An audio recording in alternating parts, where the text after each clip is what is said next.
Mini-Modelog. If you've not been here before, I do unboxings for most Games Workshop products, including Age of Sigmar, 40k, Blood Bowl, and of course, what we're doing today, which is Warhammer Underworlds Nightvault. This is the new starter set for Season 2 of Warhammer Underworlds. Of course, we had Shadespire, which was Season 1, and if you want to see any unboxings for that, they'll pop up in the corner in just a minute. But in this video, we're going to take the new starter set, which is Nightvault. If you didn't get Shadespire, this set is for you. So this is basically everything you need to play Warhammer Underworlds, whether you want to get old warbands, new warbands, or whatever. This is the new starter set for Season 2.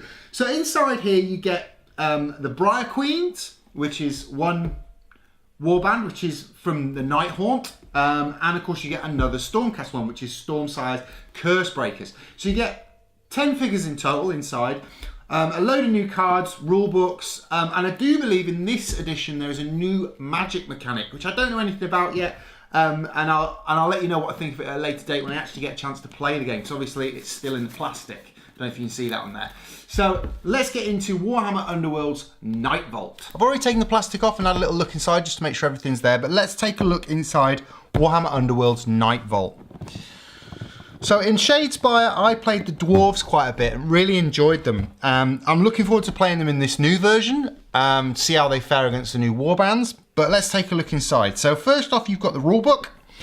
This gives you all the rules with all, hopefully, the erratas from Shadespire. So, and some new bits and pieces with obviously the new magic being brought in. So that's not the place to start though. The place to start is the Learn to Play. If you've never played Warhammer Underworlds before, I'd suggest taking a look at this document, which gives you all the phases, how to play the game, and just have a read and learn what's what within the game.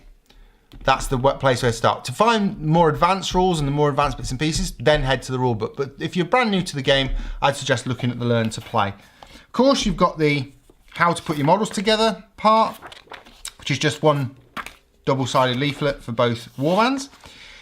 You then get into the boards. Now, I'm really pleased to get some new boards. They did do new boards for Shadespire, which they sold separately, but I thought they were a bit expensive for what they were, and I was kind of waiting for Season 2 so I could get more warbands and boards all in the same kit.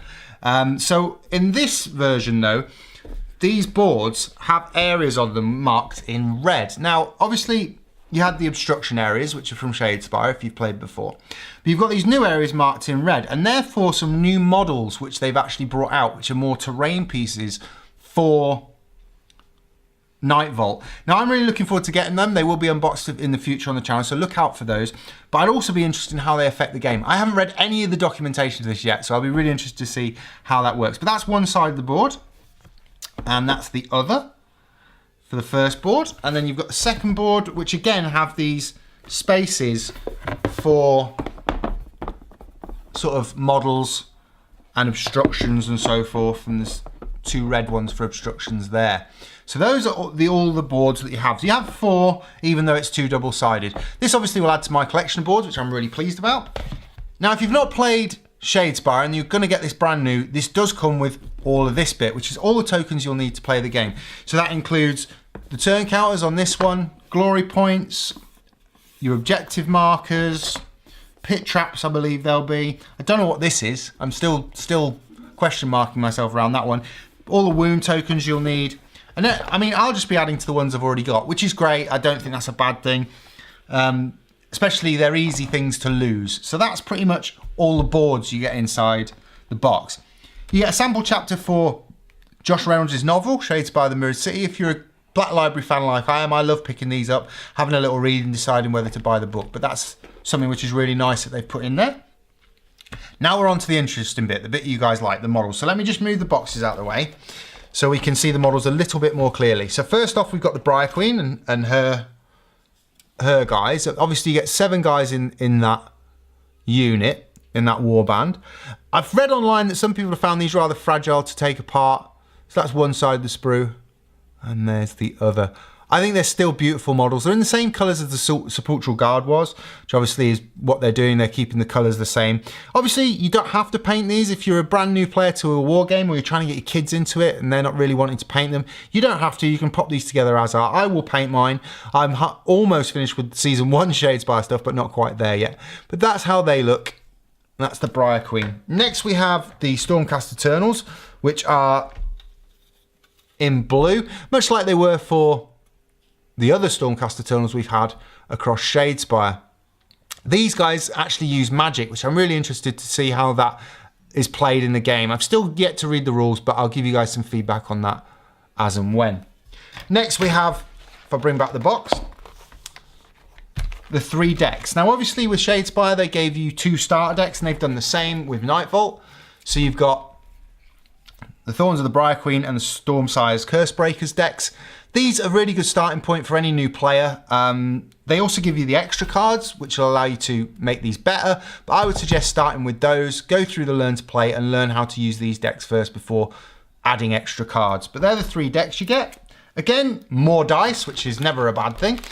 You've obviously got the new magic dice. They come with 3 new magic dice as well as all the other dice. I mean, I'll just be adding to the dice I already have from Shadespire, but I'm really pleased to get the 3 magic ones. There are more available. You can get warband specific ones. I've never really done that. I've just kept the ones in the box.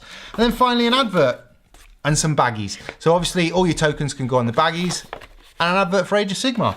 So that's everything inside the box. Obviously, I've talked about a couple of things which aren't available yet, or are available and I haven't bought yet. For example, the new scenery pieces which are going to be involved. So again, there's the 3 decks, 2 sprues, dice, nice little book sampler, and then all your boards. So I think this is a great game. I'm really looking forward to playing more of Warhammer Underworlds in the future. I'm not really in on the tournament scene, but that's me. I like to play for fun. Hope you enjoyed the unboxing. Come pop back later in the month where I'll be popping the Briar Queen together and Stormsire's Cursebreaker Leader. And I'll see you next time.